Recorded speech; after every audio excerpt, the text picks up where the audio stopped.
What's going on, everybody? Robert here, Bridging the Geekdoms.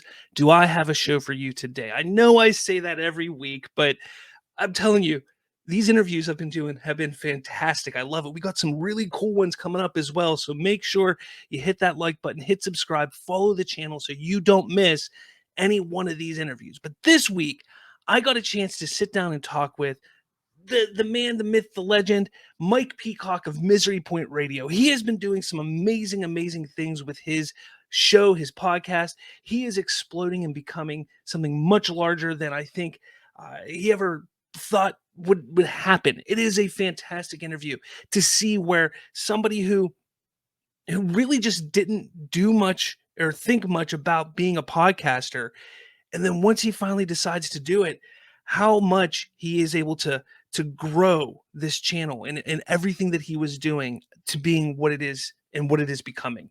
It is amazing. I hope you all stick around and check it out. I love talking with Mike Peacock. Both Mike and I, every time we sit down and start talking, we go off on these tangents, and you'll see that here. I didn't get into as much as I wanted to, and I think I'm going to have him back on here in a month or so to dive more into the whole geek side of things, because he is a geek as well. He does love to nerd out about movies and everything like that. And we hardly got into that aspect of him. But he is an amazing guy. So please check out this interview I did with Mike Peacock of Misery Point Radio.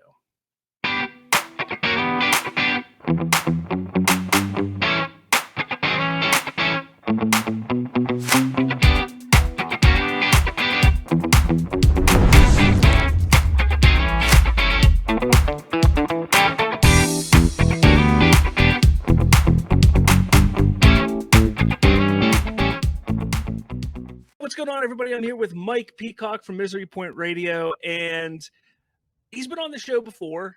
He's come over and done some things with Shoot the Sith. I think you did that, and then I think he came on to a video game episode that we did.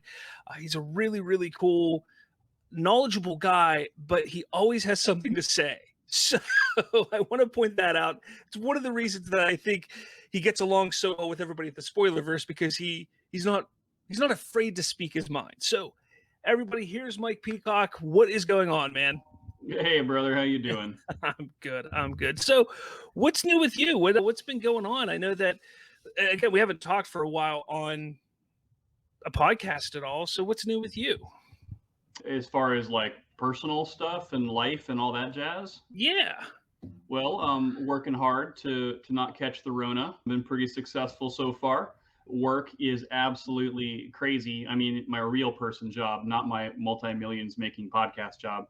So transitioning roles, just like a lot of companies, we've been kind of forced to reevaluate the way that we operate and try to kind of keep up with times in the virtual sphere. We were pretty much a virtual company before even COVID hit. We do a lot of work from home and a lot of travel on site, but things kind of changed when access became limited to a lot of things. So that's been crazy. My wife and I just recently had an anniversary, so that was cool. Got to see a couple of badass concerts. Got to see Sammy Hagar recently. That was freaking sweet. Yeah, that was a kind of a lifelong dream for me on that one. So that was pretty badass.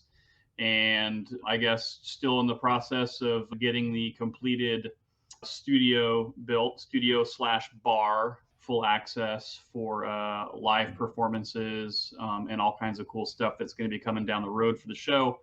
And just really kind of, I guess, trying to schedule everything and keep it all together. It's been a hectic year for sure, but great, man. No complaints. Things are going well, and I think things are moving along, and I'm pretty stoked with all things considered in the world.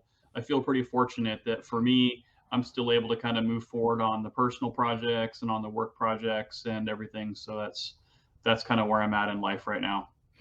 Yeah, you do have a lot of stuff coming up, and I definitely want to get into all that, because I think not only is it just really ambitious, but it's really cool too. So I do want to get into that in a little bit, but I want to first get an understanding, and I want everybody who maybe has listened to your show, maybe get a little better and a little better feel for who you are, because I'm not going to lie, Mike. We've known each other now in some form or fashion for probably about 2 years.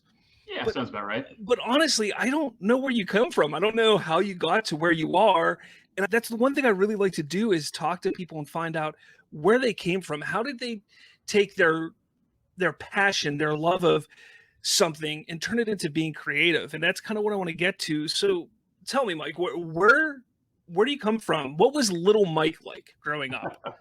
Little Mike was a fucker, no doubt about it. But I mean, so I was born in Salem, Oregon, and moved to Washington when I was a very wee lad. And then my dad worked for a contractor for the military. So then, not long after moving to Washington, we moved to Canada for a while. So I lived in Canada for a few years, not quite long enough to really have any cultural impact, but I still have fond, I guess, memories of British Columbia, which is the region that I was in, the province that I was in. I would say I kind of had a creative start in life pretty early on. I can remember as early as first grade and kindergarten taking assignments from teachers and kind of making them my own. And sometimes that got me into trouble, but I would write all kinds of crazy shit and stories and kind of go outside the box, if you will, as far as what was expected. So my brain was always kind of twisted and turning. My mom was a classical musician in a sense. She went to school for music. She got a degree in music. And so she wanted to be a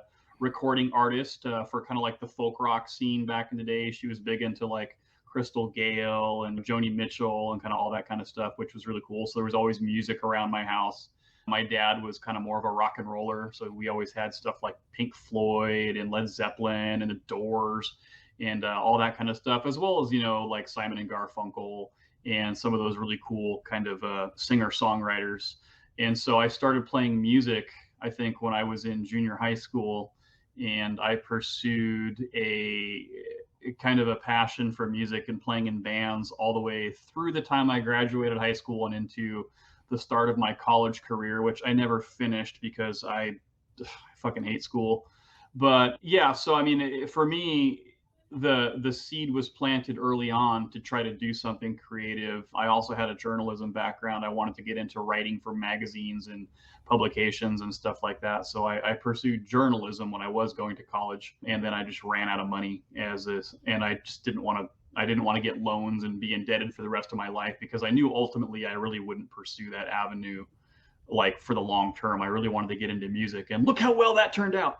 And then all through that kind of timeline when I was developing that stuff, I mean, getting back to how was I when I was a kid, yeah, I went through my cause a lot of trouble, be a little shithead stage, and was rebellious and learned to kind of speak my mind early. I don't know if I learned to speak my mind. I just always spoke my mind. Sometimes that was for the better, and sometimes that was not for the better. I found myself in a lot of after school sessions and a couple of extended vacations, we'll call them, from school. But so it goes. I think I'm a fairly well-adjusted individual at this point and on relatively few medications. So that's where I'm at. It's not a typical journey, but I mean, it definitely sounds like you went through it. I mean, you were all over the place. You didn't find what you really wanted at first. I guess it is kind of typical. Nobody really knows what the hell they want to do for a while. So yeah, I struggled with the, what do you want to be when you grow up for a very long time. And when you get into, I think, the timelines, let's say late junior high, I'll say like, I don't know, 8th, 9th grade, stuff like that. When you kind of start really thinking about it and you realize what people are doing out there in the world, it kind of freaked me out because it was a commitment thing. And I kind of felt like, oh, well, if I choose this, I'm going to be obligated. And I didn't want to obligate myself to anything. I didn't want to, even though that's not really how it works, but in my 14-year-old brain, I started thinking, oh my God, society has these expectations of me and now I have to follow through. It kind of freaked me out a little bit. So, and then when I got into college, I realized that I struggled, I think, with kind of the way the system was set up, and I didn't like the requirements and the prerequisites and having to take a bunch of stuff and spend an ass load of money on stuff I knew I would never use, but whatever curriculum required that I follow that certain path.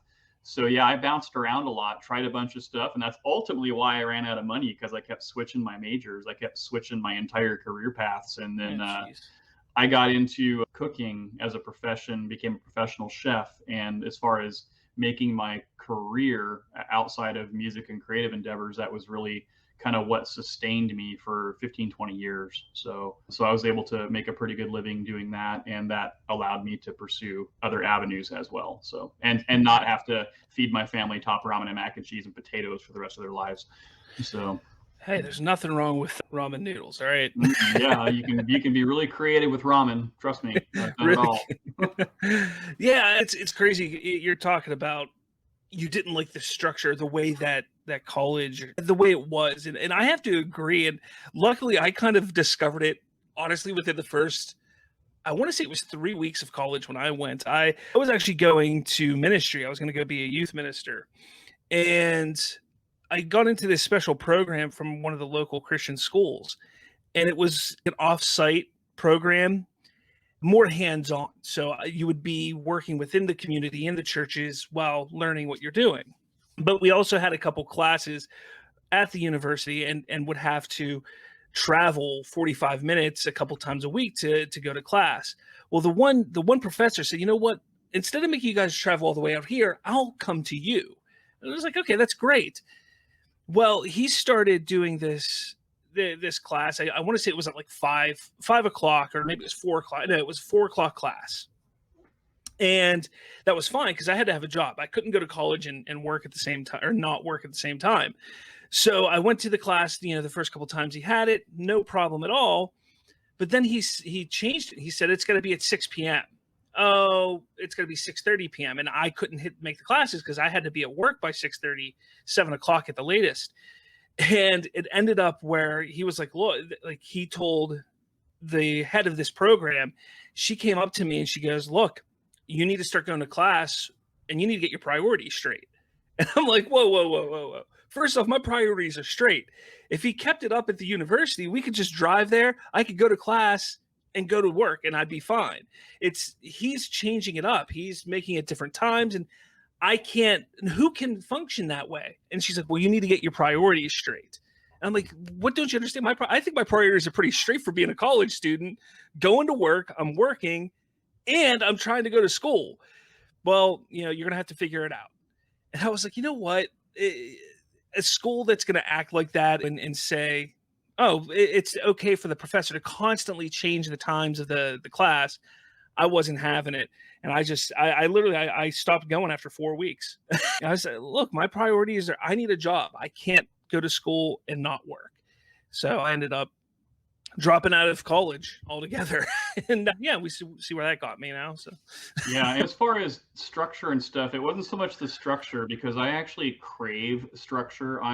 At this point, I'm so linear. The problem I had with it really was that it seemed like the way that things were set up, you had to follow take a bunch of classes that had nothing to do with what you wanted to, major in. So for instance, like, okay, I wanted to get into journalism. Why do I have to fill up my college courses with random electives? And you would end up taking things like speed walking or archery or pottery or some just random retarded ass class that had nothing to do with, I just dropped the R word on your show. Sorry about that. That had nothing to do with really anything I wanted to do. And I found myself spending money. And that's the thing, is you're spending money for this stuff. It's like, it's not cheap. Oh, hey, look, I just spent $4,000 to take stupid courses that had no bearing on the direction I was taking. And if you're getting into writing, you're going to take a bunch of English and language and composition and stuff like that. Why am I wasting my time with other stuff? Well, because the system says they just want you to have those things. Yeah. So it was frustrating to not be able to target the classes to fill up. Oh, you need to have X amount of credits. Great. Let me pick the credits. No, it doesn't work that way. So yeah, that is an issue that I've seen with schooling. And I think that's why a lot of people nowadays are not going to universities. They're more along the lines going to technical schools and things in that regard, because it's pointless. They just want your money. Yeah. You have to go, you have to take these courses to get these credits that will not serve any purpose at all. Yeah. And it's a waste of time. It's a waste of money. It stresses the kids out more than anything. It should be like, if you at 18 know what you want to do, if you know you want to be a journalist or you want to do this, you should be able to go and take exactly what you need for that. Yeah. to move Well, forward. you wonder why it takes 4 years to get through school, because there's 2 years of bullshit you have to deal with of just random classes. And if we're going to get into a semi quasi political statement, which for a fact I almost always avoid these, but we look at student debt and all the issues with schooling and all this kind of stuff that's become a hot topic in the world today. Just imagine if you cut out all the bullshit, streamline college courses, people would have less debt. It would not take them as much time or money to get through school. So yeah, I'll leave it at that. But I do think that was a problem that I had with it. If you are going to have to borrow money and go through it, then great, borrow the money. But why have to put in 2 years worth of crazy electives that just aren't necessary? So yeah, rant over that one. Anyway, we're gonna get away from that. It looks like you don't want to get too political, which is fine. I understand. I completely understand that. But how did that all kind of lead into? Because it sounded like you had a love for music growing up because of your parents, and how does that kind of transition to everything now? Misery Point Radio isn't your first endeavor into podcasting, it looked like, or was it the first and there was other things? Because I know that there was a show that you had called On the Edge, and that wasn't so much music based. That seemed more like just a rant podcast to me. But how did you get into all of that? Because I know that your love for music kind of brought you to Misery Point Radio, but prior to that, it's a fairly involved story, but I think I can kind of cliff notes it for you. So yeah, I played music for a very long time, and music has always been one of my very first passions. And to this day, I still play occasionally, but more casual than anything. I mean, I'm here in my studio and things like I've got guitars floating around me and all kinds of cool amps and gear, nerd gear stuff, because it's inspiring to me still. It's like I feel that those elements being around me kind of pushes me to be in that creative zone.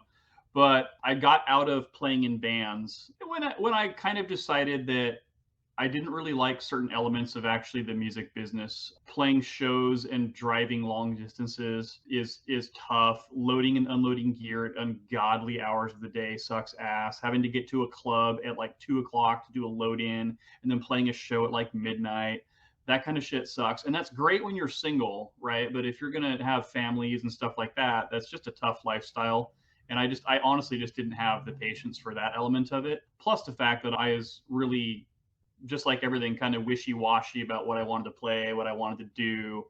And ultimately, I think I just got frustrated with kind of doing it. And so I decided I didn't want to be in bands, but I still loved the element of music. And so I still had a pretty hefty amount of gear, right? I had microphones and I had amps and I had mixers and I had interfaces and just kind of random stuff all over the place. And one day it's not really one day, I guess it was kind of an evolution, but I used to listen to a lot of rant related shows, right? I was a huge Adam Carolla fan back in the day. At one point, I consider myself a Joe Rogan fan, though I'm not so much anymore. I love Mark Maron. WTF, I think, is a great show. So there's a lot of cool shows out there, and I was kind of tired of regular radio. I was craving just hearing somebody talk. I was just craving that kind of, I don't know, intellectual. That's a funny word to use, intellectual, when we're talking about some of these podcasts I listen to. But I wanted something different, and so I'm driving home one day, and I'm listening to a bunch of talk radio and a bunch of podcasts, and I should preface this by saying I've always been a huge fan of NPR, and I've always been a huge fan of audio dramas and stuff like that, super nerdy shit like Star Wars books read out loud, things like, love it. So I was listening to some rants one day, and I was like, you know what? I could fucking do this. I could totally do this. And I was laughing because people were talking about stuff that's funny, just everyday life. And I kind of had a reputation from probably junior high on that I was kind of a ranter. A whiner is probably really more realistic about what I was. But anyway, so one day I was talking to my wife and I was like, hey, I'm thinking about giving this a shot. What do you think? And she's like, hell yeah, do it. So, and my wife is super supportive of me. She's absolutely incredible. And so one day I just took a microphone and I hooked it up to the computer and I pushed record and I just went. I had no structure. I had no idea what I was going to say. just whatever came to mind, total stream of consciousness, and probably blabbed on for about 2 hours about nothing but just everything that pissed me off that day, I should say. And by the time I was done, I was just like, wow, that was killer. Now, I ended up not using any of that stuff because it was just complete random, not organized thoughts. And then basically out of that, I decided I was going to move forward with podcasting. And I put out a blurb to my 12 friends on Facebook that I was going to do this. And I said, hey, I'm thinking about doing this. Who wants to help me come up with some names? And so we went in kind of rounds and people submitted name ideas, and that was really fun. And then ultimately I decided on the edge because somebody had described me that I was always on the edge, which was not untrue. So yeah, and so then On the Edge was born, and the idea behind that was that I would rant and talk about stuff that pissed me off, or stuff that I thought was funny, or stuff that I thought was crazy. But then I was like, well, I also have friends that are musicians, so maybe I'll just have my friends come to my house and jam, and we'll record it. And I mean, in my brain, it sounded great. Actuality was that was very difficult to pull off. So then it stopped being a live performance thing, and I just started doing internet interviews, kind of like everybody. And so then it was split, though. It was like half weird rant show, half music show. And then I was talking about crazy stuff. And then I was, calling these people, hey, you want to come on my show? And they're like, yeah, what do you talk about? And I was like, well, I had this episode where I talked about sex dolls with my wife. That was pretty cool. And they'd be like, yeah, no thanks. So I was like realizing that maybe some of the stuff that I was talking about, maybe some potential guests might be not down with that. And so I was like, well, fuck it then. I'll just do another show. And so I decided that I would do a more music format, and thus I would have two shows. I would have On the Edge, which would be my rants and crazy stories and stuff like that. And then I would have Misery Point Radio, which would be kind of really more just focused on the music and the artists and stuff like that. And I mean, that is kind of a thing, is my focus is music, but I really have all kinds of guests on the show. It's kind of I'm a big fan of pop culture and entertainment, as you well know, Yeah. and kind of nerd stuff because I'm a big fucking nerd. And so I like to do all that stuff. So I have guests on really in the entertainment industry is kind of how I put it. So it's not just narrowing it, but my focus as far as music, I love the rock and the metal and stuff like that. But I also like the singer-songwriters and the acoustic stuff because I did that for a while too. And really, to kind of sum that whole big mess up, kind of what really pushed the button to move forward, besides my wife being supportive on it and me doing it, was people would always tell me, you have a pretty good voice for radio. You should really kind of try that out, and that you have a kind of NPR sound to your show. And so I was like, well, NPR is not too different than MPR, right? So I was thinking Mike Peacock Radio, but then I was like, well, that's kind of lame. And I already had my name in the other show, and I didn't want my name in this show. So there happens to be a town a couple over for me. It's actually not really a town. It's kind of more of an area. It's actually called Misery Point, and it's up in Seebeck. And it's this really cool kind of area on the water that, when it's like sunset or when it's first in the morning, you get these really cool fogs that it's just kind of creepy looking. I was like, that sounds pretty fucking metal. So yeah, MPR, Mike Peacock Radio, turned into Misery Point Radio. And that's kind of how that whole naming process came into be for the new show. And here we are now, I think, going on 3 years for Misery Point. And On the Edge, I did officially retire and put it to bed when I realized that as I switched careers, I was no longer half as negative as I was before. And the stuff that bothered me kind of stopped bothering me for a while. And that, plus maintaining two shows, is really difficult. And I have a hard time sticking to a set schedule as it is, just because of, jobs and life and crazy stuff. So I put it to rest. And then some stuff that I talked about on the Edge kind of bordered on political stuff. And even though I said I wouldn't get into it, at the end of the day, it started to go down that route, and I didn't really want to get into that. So I would have people message me like 2 years after the fact, like, oh my God, you talked about that and now it's coming back. You're a visionary. And I was like, no, dude, things just go in cycles. It's just the world repeats itself over and over and over and over again. So if you think this shit is new, this is stuff we dealt with forever ago. The world is not innovating new things to talk about. It's always there. It just depends on where you're at in given point in your life. So, but I took it offline because I got tired of having the conversations with people yelling at me about shit that I talked about 2 to 3 years ago that weren't even relevant to today's stuff, but people, they were getting mad about episodes I did. And I was just like, God, this is ridiculous. Plus, if you go back and listen to old stuff, it just really wasn't that good. I mean, I was happy with it. It was really popular. It turned out to be way more popular than I thought it was going to be. But early at the end of the day, I didn't want to go there anymore, I guess. And we talk about maybe in a few minutes, kind of the new stuff that's coming up. I've had some inclinations recently to maybe introduce some elements of On the Edge into Misery Point Radio, kind of in a limited format. So it's not dead altogether. It's just kind of being re-envisioned, I guess is the way to say it. So it's interesting you said one of the reasons why you pretty much dropped On the Edge was because some of the things that you would rant about, talk about, just didn't matter anymore to you. That really comes with age, I think, more than anything, because even I myself, I take a look back at 10 years ago. Here's a great example. Facebook, because Facebook has that memories thing on there. And I'll see things that I ranted about 10 years ago on Facebook. And I sit there, I'm like, what the hell was I thinking? Like, who the hell cares?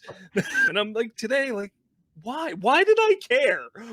Why was that anything that I cared about? So I think stuff like that really changes with age. And obviously from the political side, like you're saying, I mean, it comes in cycles. You could be mad about something today, and then you're just going to be mad about it again in 5-10 years, because absolutely, it's just going to come up again. And what's the point in stressing out about it at this point? And I know I'm very politically minded. I try to keep it off my shows. What, you? Are you kidding me? I had no idea. I try to keep it off my shows, though. So that's the thing. And I have even recently just started to back off a little bit, because it was stressing me out to the point where I just get off social media and I just be so pissed off for no reason. It's like, I don't care what this person thinks about what's happening in the country. Why should I care? I'm not going to change their mind. So why do I keep saying anything? So that's, I mean, for me, for you, it seems like it was just maybe a life change, changing your career, that kind of just opened your eyes a little more, or maybe you just weren't as negative because you're in a better spot in your life. I don't know, but for me, I've seen it come with time. You know, as I sit back.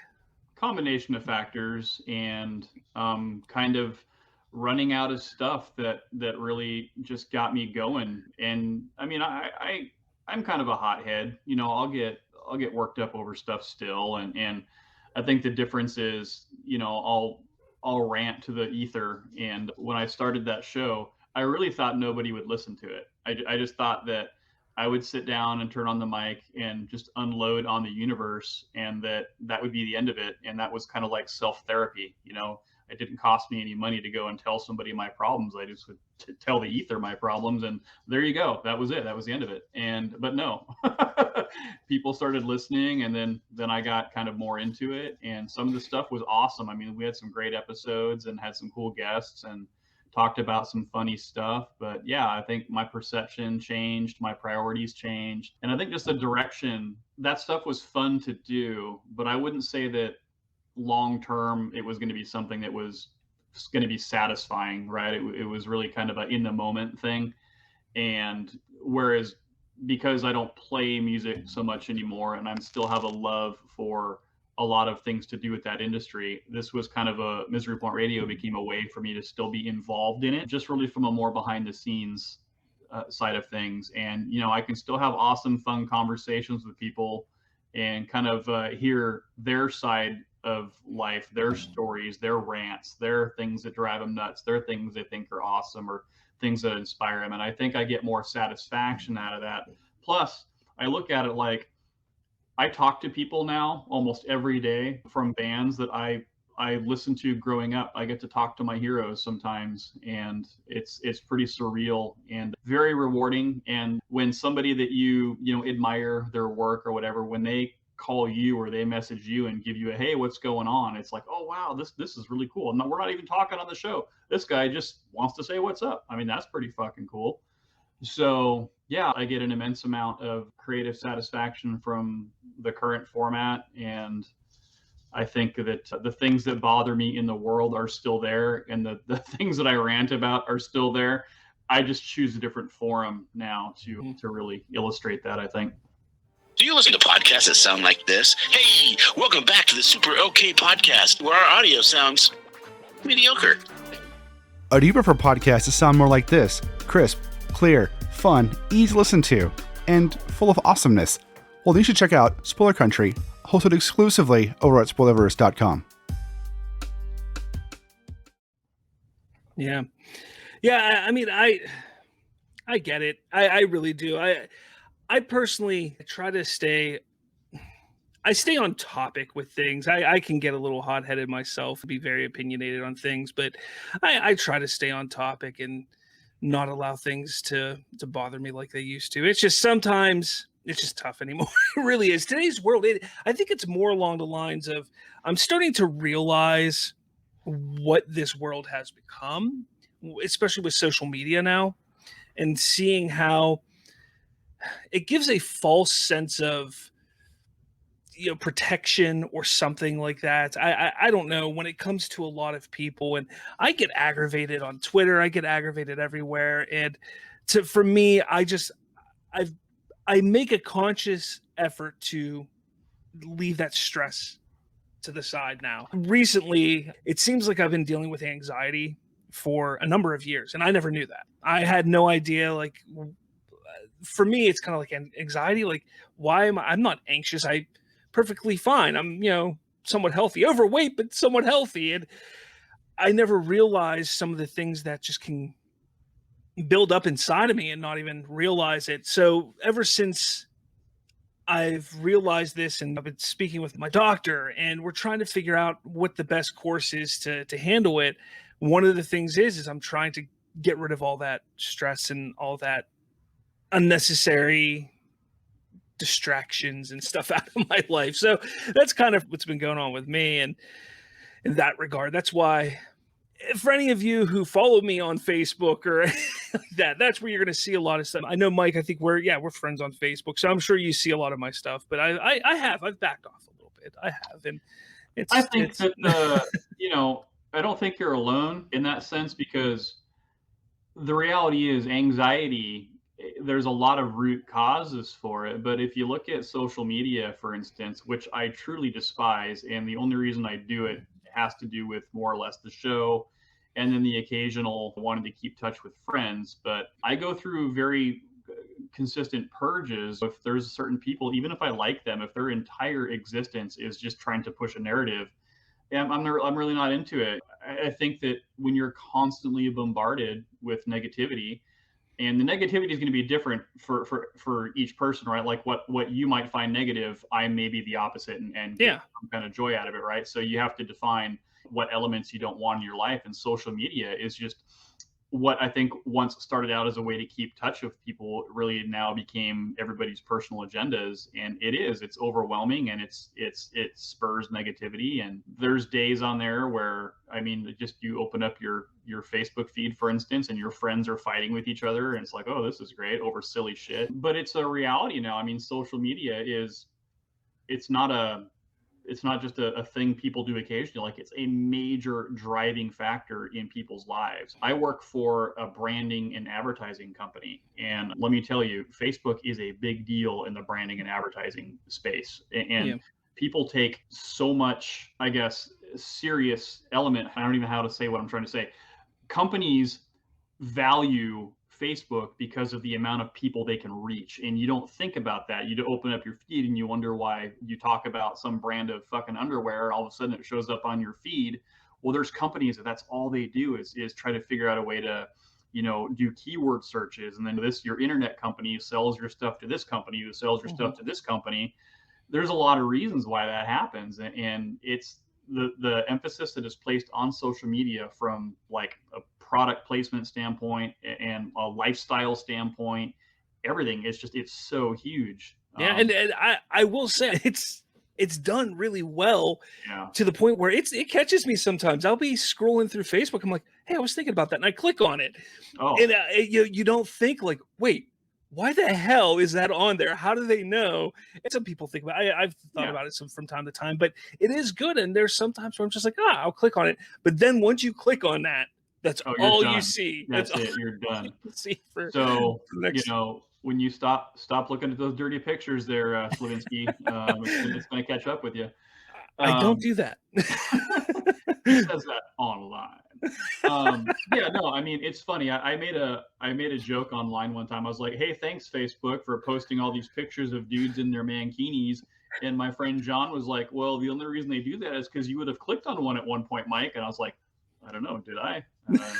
Maybe I did. I don't know. And so, but it was funny though. After that conversation, guess what? Just inundated with mankini pictures. So I don't know. I mean, and then it's like you can't really clear that stuff out. You just have to purge it naturally. It just goes away eventually and turns into something else. Yeah, it's crazy. So I mean, I limit my exposure to social media. I get on there a couple of times a day, check things out, check the podcast pages and all that stuff, and say hey to a few friends. And I very rarely comment on people's posts. I mean, it opens up a can of worms for me. It always seems to open up a can of worms for me. I can't speak for anybody else, but it's just like, hey, like my friends will post something like, oh, hey, blah, blah, blah, screw this part of the world. And if you don't agree, then you're a POS, blah, blah, blah, blah, blah. And I listen to, see everybody on there fighting over, I don't know, should you take your dog to the vet or something? And there's like, no, don't take your dog to the vet. You're a bastard. Like, okay, I'm not going to comment on that. I'm just going to keep on moving, and then it's just crazy. People are so worked up about stuff, and yeah, it'll cause anxiety and it'll drive you nuts. And so the fine line is deciding the proper way to use it for your own day, and then just avoiding it. And I don't watch the news because, in my opinion, there's no longer anything called the news. It's just like the propaganda on the big glowing rectangle. I stopped watching the news. I want to say 2 years ago. It was before the pandemic came into play, but I really stopped watching the news, and that's another thing that really just kind of upsets me with social media is just the whole news aspect. Because when did Facebook become the fucking preferred news platform? Hey, news flash for you news guys. If you're getting your news off Facebook, you need to stop. Yeah, but we're really getting off topic here. So rabbit hole. It happens, and again, that's one of the great things that I really like about you, and that's why I've had you on my show a few times, because we could sit down and we could just start talking, and it'll just go. And that's what we did at least 2 or 3 times. I don't remember how often. I was actually doing some research on you actually about a week and a half since I think we started talking, or a week ago or something, and I came across some of the 2 or 3 episodes that you did with Spoiler Country talking about On the Edge. And they're great episodes to listen to. They're a lot of fun. And obviously Kenrick and John, they bring a lot to podcast and to their show. So it really helps. And I think they lead everything really well. But when you get three guys, or 2 or 3 guys on a podcast or on a show that love to talk, that's it. I mean, anything and everything can happen. And that's how I felt those episodes. Like, to me, it was just great conversation. And not saying that we don't get that from Misery Point Radio, but again, that is a lot more focused on the task and on who you're talking with and what you're talking about. So that's why I think I would like to see more Mike on the Edge, but I don't know if you want to do that at any point. Again, and I understand why you wouldn't, because I, for one, this Bridging the Geekdoms isn't my first podcast. I tried to do a political podcast years ago, believe it or not, with a buddy of mine. And I legitimately worried about, okay, I want to do this other stuff, but if they know that I'm attached to that, then that's going to tarnish and people aren't even going to tune into this. Yeah. And that's a worry. And I understand that. So, I mean, it's a true element you have to think about. And as far as those episodes, for context for the listeners, On the Edge started literally at the exact same time as Spoiler Country. I mean, and Kendrick and I go back a long ways. And when we found out that each of us was doing podcasts, we were like, holy shit, really? I'm doing one too. And so it became natural fodder for shows. I think I had that was a good Kendrick impression, by the way. Right. I've got many Kendrick impressions. He doesn't know this. I don't really. Yeah. So it was kind of over the course of a few years became a natural thing. I had them on the show a couple times. I was on their show a couple times. We did an epic fail of a live stream that was really funny. My audio, all of a sudden my audio gave out. Like I couldn't hear anything, and so we tried to route shit differently, all on live, so it was just a mess. Talking Star Wars and stuff. So yeah, it was pretty crazy though. So those conversations, when you hear those like that, those could be on the edge conversations, but there's actually quite a bit of that on Misery Point. It just really depends on the topic, and clearly when you know the people that you're on their show or they're on your show, it's a whole different dynamic than oh, I'm going to do an interview with said person from different universe that all you know of them is what you've seen in print or something like that. It's totally different when you have an inside knowledge of the people you're talking to. It changes the entire chemistry and course of conversation and opens it up for a lot of random rabbit holes, such as what you and I are constantly going on. But yeah, no, those were great. And like I said, the On the Edge stuff, while that format may be gone, the idea of revisiting some of those ideas into a true radio format has been something that's been bouncing around in my head for quite some time. So all right, well let's transition back now, back to let's get more on Misery Point Radio here, because that's really that's your baby right now. I mean, that is what you've been doing for the better part of, what is it now, 3 years, 4 years? Yeah, going on. Yeah. 3. And I love this show. I don't listen to it as much as I'd like to. Between work, creating my own stuff, everything like that, it's so tough. It really is. No wonder I didn't pay my rent last month. I mean, your listenership is causing me to starve, but that's I sit there and often wonder, and hopefully this doesn't take us off to another tangent, but there are 2.2 million podcasts, I think is what the current count is in the world. That's how many podcasts there are. And I know how difficult it is to listen to other podcasts while trying to create a podcast. Right. So who the hell are we talking to? I know, right? It's kind of like writing a song around a bunch of musicians and everybody's stealing each other's shit because you don't even realize it, but like you're all jamming the same stuff and you're like, oh, this is a really cool riff. And you're like, yeah, I wrote that one like 10 minutes ago. You were sitting right there. It's kind of like that with podcasts, stealing listeners and topics and everything. It's so how do you differentiate yourself and how do you attract the listeners? It's a whole big thing that's a different topic for a different day. Well, not really. How do you do it? Like, what is it that you do? What do you think sets your show apart from everybody else's show? Well, I think there's like you said, there's a lot of podcasts and there's a lot of interview based podcasts. So I guess part of it is just getting it out there, like finding out who your audience is, and if you know them, addressing them directly. In my particular case, I happen to have contacts in the music business, so for me, it wasn't a huge stretch.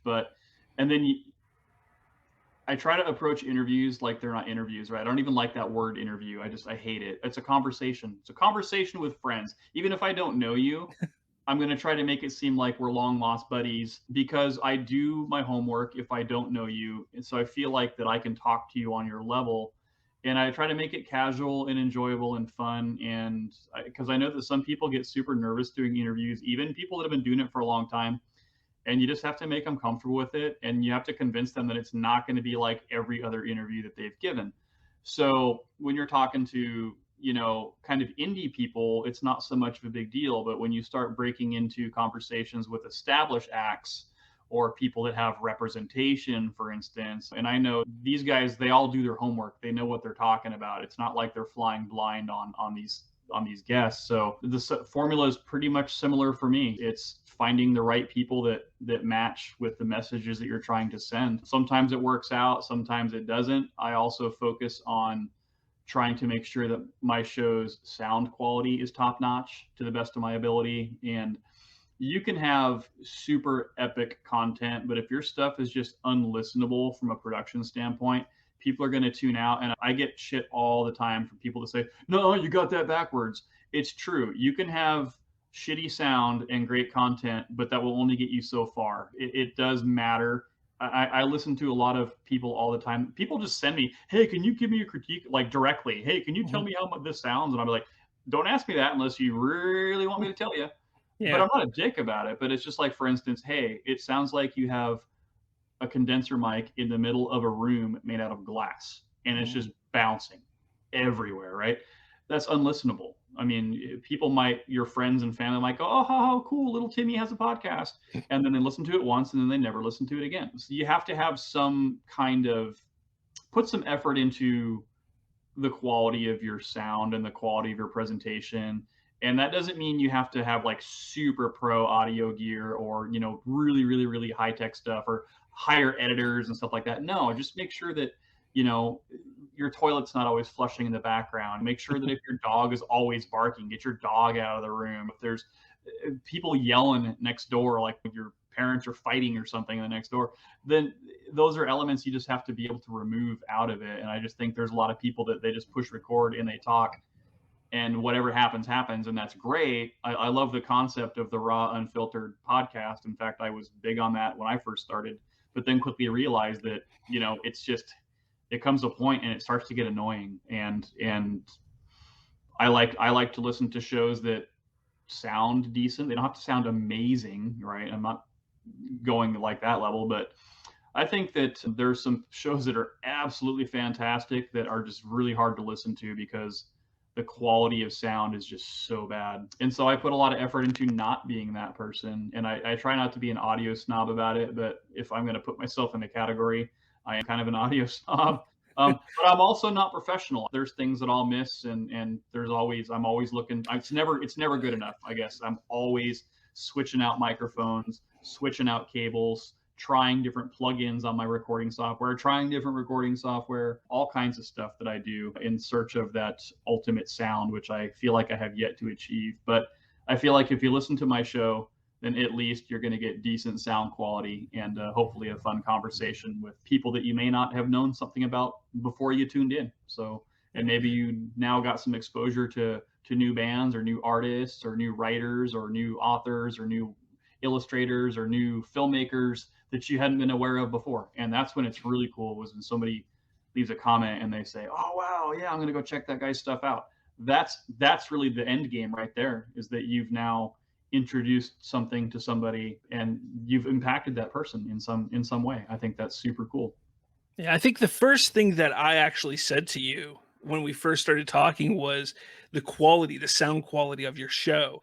I come from a background of just being raw. Yeah, our old shows were simply, we sat down, we recorded, and we posted. We did no editing. We added an opening song and an ending song, and that was it. Yeah, we did nothing. And even sometimes we forget to fade in and out of it. It was as raw as you could probably get it. But I come from the whole aspect and idea of like, look, we wanted to do this, we just did it, and everything would come as we were doing it, learning and understanding.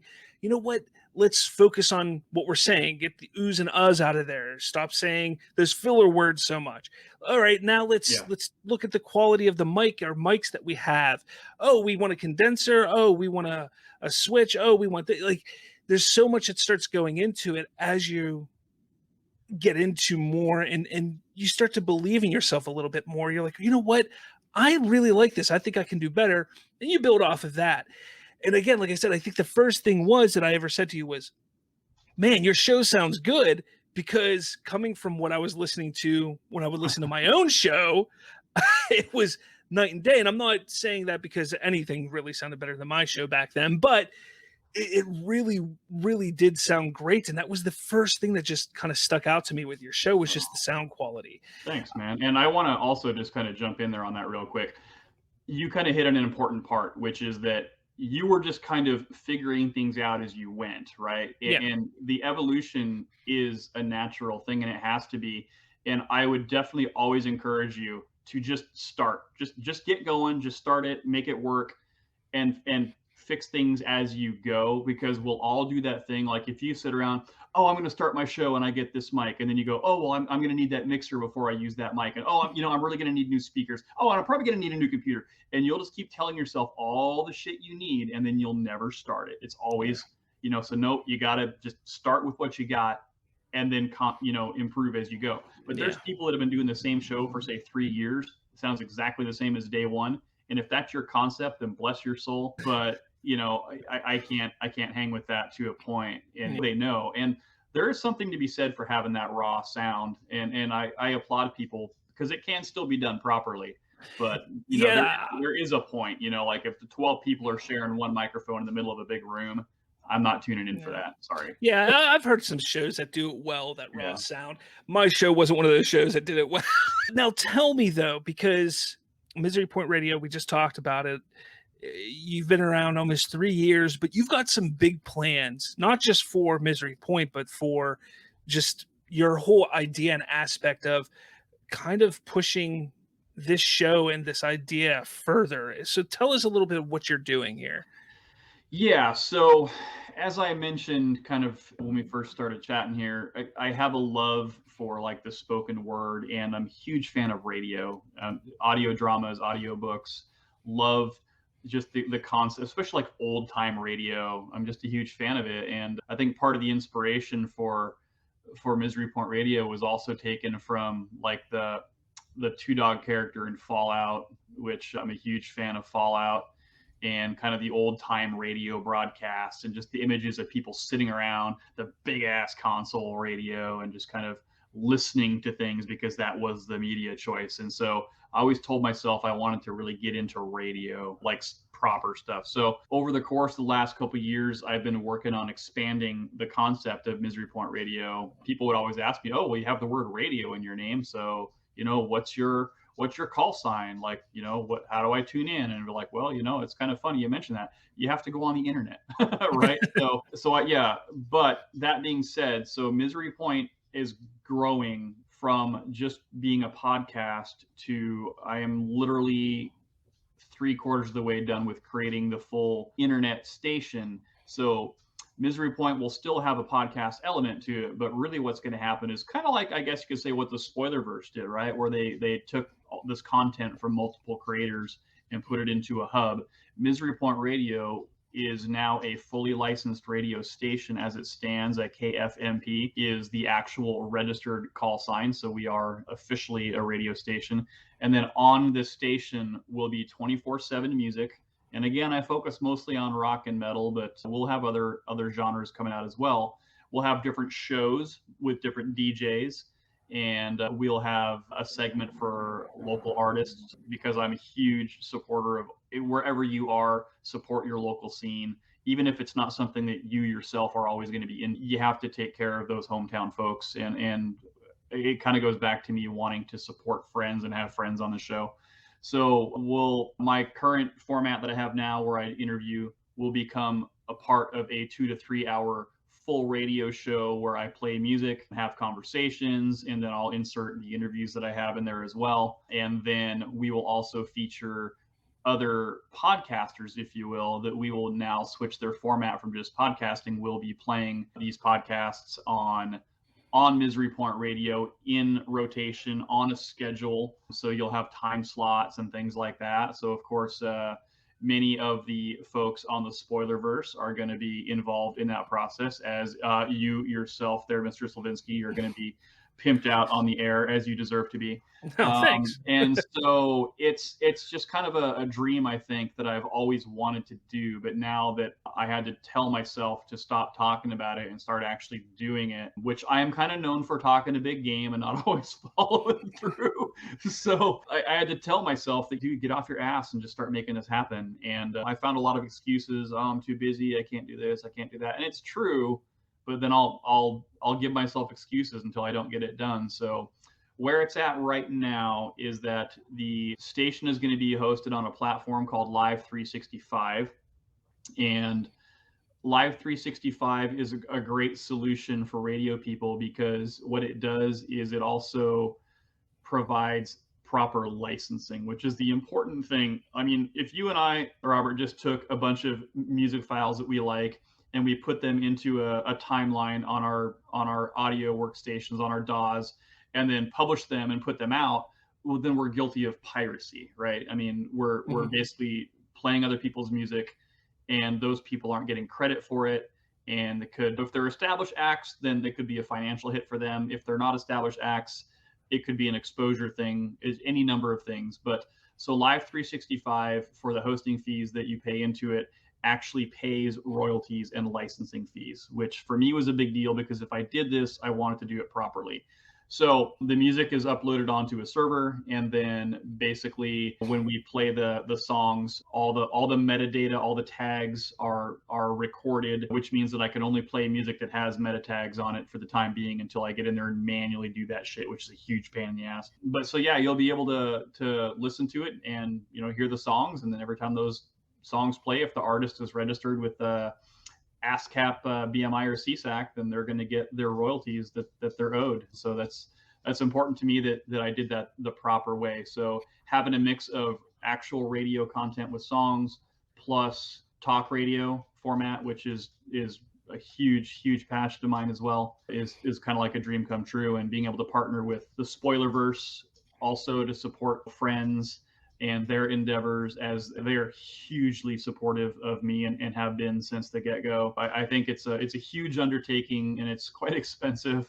So hey, we'll be looking for sponsors in case you guys are out there. And it's funny, I actually have some local sponsors lined up. Like there's a guy with a local record store that has agreed to come on board as a sponsor, which I love that, because we need music stores, guys. I die inside every time I hear of record stores closing. It just hurts my soul. So trying to partner with some local businesses to help with some of those costs and promote, keep it local whenever possible.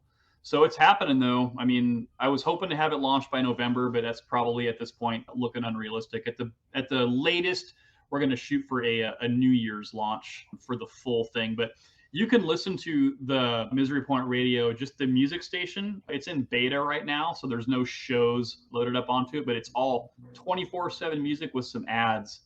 And if you just go to live365.com or download Live 365 on your mobile device, you can just search for Misery Point Radio, and it'll just be an onslaught of mostly metal. so hey, that's right. There's no problem with that. I hope you're into Satan and Blood and Guts and all that kind of good stuff, and Carcass, one of my favorite bands. So yeah, it's there, it's happening, it's in motion, and there's still some things that need to happen logistically. And there's a website that I'm hoping to launch simultaneously, and so we'll have to see if we can make that happen. But I'd say we're closer to it being done than not being done. So who knows, if it drags on too long, I just might have to just start launching stuff and piecemealing it together, but I'm hoping to avoid doing that. But I'm paying these licensing fees and these hosting fees, and I haven't released all the content yet, so it's starting to get expensive. So I got to get the ball moving on that.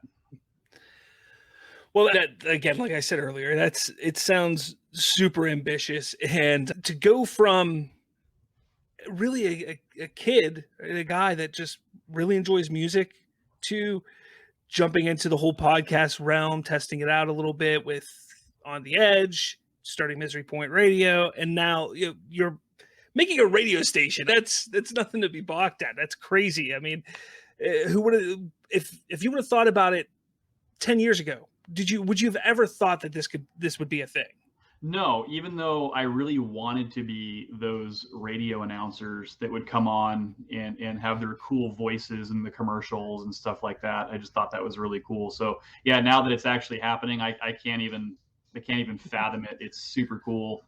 And I would have never thought in a million years that I would even go down that road. So if it ended today, if you had to close up shop today for whatever reason, sad face. Very sad face. What would you say, though, is your biggest accomplishment to this point? In terms of like Foreverland, or just in terms of the show? Of the show, like from what you've done, like what would you say is your biggest accomplishment with what you've created? I would say that, I don't know if it's so much a biggest accomplishment, but the avenue that I am probably the most proud of is the fact that I've had the opportunity to have conversations with people that I've always wanted to have conversations with, and I was able to provide a forum for people to get their work out to the world. And I think those two things are I'm very proud of those, and very happy that path was open to me, and very fortunate that I guess I just met some really cool people along the way and made some lifelong friends through doing this, and those friendships have just continued to open doors. And so I look at life as a journey. I really do. I think you start in one avenue and you work your way through it, and before you know it, you've completely transformed your life multiple times over. And so this journey for me has just been a constant evolution of meeting awesome people and hearing new stuff and getting exposed to new works that I wouldn't have had the chance to do otherwise. So just constant obtaining of knowledge is it just blows my mind. Yeah, I always say you have to be proud of what you've done, and you have to for me at least, you have to at all times have something that you can hang your hat on at all times, because yes, you have your goals that you want to accomplish, but again, like I asked, if it ends right at this point, you have to be proud that you've made it this far for some reason. If there's nothing that you're proud of, what's the point of doing it? And that's kind of how I always say it. And that's why I like asking that question, because I like to hear what people have to say in that regard. A lot of people don't think about that. A lot of people don't sit there and say, oh, you know what? I'm so happy I accomplished this over my X amount of years or months doing this. All they're thinking about is that goal that is a month, 2 months, 6 years, 10 years down the road. They lose sight of what they've accomplished thus far. And that's why I really like asking that question. But we're gonna kind of wrap things up here. I'm gonna ask you 5 questions. I call them the BTG's Fast 5. So try and answer them as fast as you can. But I am gonna kind of throw these at you here. Now, one celebrity that you would love to have on your show. Oh my God, Michael Wilton. All right. What is your favorite? This is the key word here. What is your favorite mainstream band? Queensryche. Okay, all right. Now, you are a nerd. I know we really didn't dive into that. We're gonna have to get you back on the show to talk more about your nerdism. Nerdism, is that right? It is now. But tell me, did Han shoot first? Did Han shoot first? Oh, you're gonna put me in this club. I'm gonna say yes. Han shot first. All right, good answer. McDonald's or Wendy's? Oh, fucking McDonald's. Bad answer. No, all right. Now, one more thing. What is one thing no one knows about you that you think is strange? That I think is, well, everything about me is strange. Okay. Maybe cool then. Something cool or strange.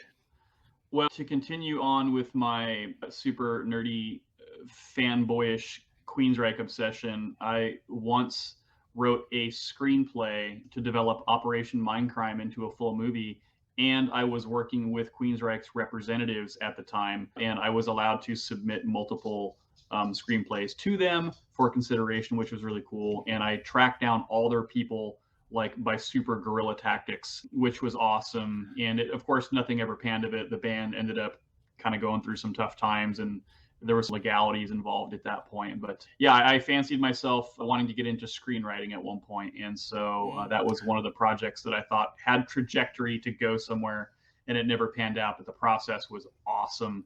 And the phrase "have my people talk to your people" actually gets used. Yeah, so that was a pretty cool experience. Even though it went nowhere, it was great learning, and it kept me occupied for a while. Yeah, definitely. I one time had this screenwriting ideas endeavor, or whatever you want to call it. I really wanted to do that. That was actually, before we close up here, that was really what I wanted to do out of high school. That was my passion, was film. I've been a fan of film since I can remember, and I wanted to go to film school. But like I said a little while ago, I ended up going to school for being a minister, but that's a whole nother story for another day, because I was kind of pressured into doing that, and being 17, 18 years old, not realizing I was being pushed one direction when I really wanted to go another. But yeah, again, that's a story for another day. Again, thank you for being on here. I really wanted get you back on again, hopefully soon, maybe right around the time the radio station officially launches all the way and you can really get that out there, but you may be pretty busy at that time. But we'll have to figure something out because I want to get on and talk to you about your geekiness. You know, I know that my show has become more of an outlet of finding out who people are and how they have started to do what they're doing, but I kind of want to get back to the core of also what's your geekiness. I know you're a Star Wars fan. I know you like video games, but we'll have to get you on for that. Would be down for that anytime, good sir. I love to talk all about nerddoms and things. And yeah, it was always an honor to be able to be part of your show and chat with you. I always have a blast. So thanks for including me in this, and love definitely to do it anytime. Yeah, and just one more thing. Where do you want people to find you? Oh my God, under a rock, preferably not in the bathroom, but you can find me there quite often, especially after my delicious McDonald's meal that I know you love. But that being said, you can find me on the Book of Faces, either under Misery Point Radio or by my legally given name, Mike Peacock. You can also find me on the Instagrams at Misery Point Radio, on the Tweety Twatty place at Misery PT Radio. And you can listen to the podcast on pretty much all major streaming platforms, which also includes Pandora, which is super cool. That's been a very popular platform. Amazon Music, we're on there as well. In your usual iHeartRadios, iTunes, Spreaker, Stitcher, all that kind of good stuff. And then if you really want to reach out and shoot me some ideas or questions or concerns, or you want to tell me what a POS I am because I use politically incorrect terminology in everything I say, you can hit me up at miserypointradio@gmail.com, and then I will respond by calling you all the names that you just called me out for using. So that is kind of how you find me. Well, thanks. We're going to put everything in the description below to find Mike Peacock and Misery Point Radio. I can't wait for the radio station to pop up, and we're going to have to connect also to discuss how I can be involved or in some kind of help or however, whatever you need. We'll try and get that figured out. But thank you so much for being on here, man. Oh, thank you, brother. It's always an honor, and I'm sure we'll talk to you again real soon. Yep. There it is, guys. That's my interview with Mike Peacock of Misery Point Radio. I hope you enjoyed it as much as I did. I truly love sitting down and talking with people, discovering how they went from just being a fan of something. Like Mike, he is a huge music fan, and how it built to becoming a podcast. And as you're seeing, and as he said, how it's going to become an actual radio station that you can go and listen to. That is freaking phenomenal. I am so happy for him. I hope you enjoy it. I hope you get some inspiration from this, because anything is possible when you put your mind to it. If you love something and you want to be creative with it, just do it. That is the beauty of being creative and having a creative mind, is you can just do. In this day and age, the 21st century is freaking amazing. You have a computer, a camera, a microphone, and you don't even need all this to do what Mike is doing or what I'm doing. And that's the beauty of the 21st century. So I hope you get inspired. I hope you want to go out and get creative and just make things and do things and just have fun with life. Make it worth living. That's what I say. But I hope you enjoyed it. Make sure you hit that subscribe button. Make sure you hit like. Again, I got some really cool interviews coming up. Colton has a couple cool interviews coming up. This channel is blowing up. 1,000 subscribers this past weekend, guys. Thank you so much. I honestly never thought I would see 1,000 subscribers, and I hope that's just the tip. I hope it gets so much more. I just want so much more because I love doing this, and I hope you all enjoy checking out everything that's going on here. Make sure you follow us on Facebook, on Twitter, on the TikToks, all that jazz. There's so much going on in regards to Bridging the Geekdoms. We're blowing up. We're making things happen. We're making moves, and we've been saying that for years, but it's finally happening, and I love to see it. And I covered a whole bunch of video game stuff this past week. So if you're a video gamer, make sure you check that out. I need to find some time. I might do a car free talk where I talk about Battlefield 2042, the beta that just came out. So make sure you check that out. But with all that said, guys, thank you so much for listening, for subscribing, for liking, all that jazz. And with all that said, I'll talk at all of you later.